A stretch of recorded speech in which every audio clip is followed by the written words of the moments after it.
આ ફિલ્મની વાર્તા એક સામાજિક મુદ્દા પર આધારિત છે, ખાસ કરીને ગરીબ અને સામાન્ય માણસના જીવન, સંઘર્ષો અને આશાઓને દર્શાવે છે. તે જીવનની વાસ્તવિકતા અને પડકારોને સચોટ રીતે રજૂ કરે છે. ગુજરાતી સંસ્કૃતિ અને માહોલ.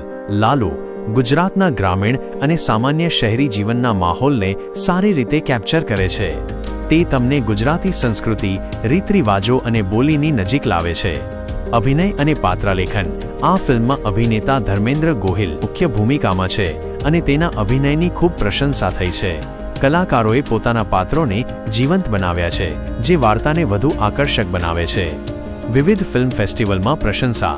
લાલુને ઘણા રાષ્ટ્રીય અને આંતરરાષ્ટ્રીય ફિલ્મ ફેસ્ટિવલોમાં સ્ક્રીનિંગ માટે પસંદ કરવામાં આવી હતી અને તેને સકારાત્મક પ્રતિસાદ મળ્યો છે, જે તેની ગુણવત્તા દર્શાવે છે.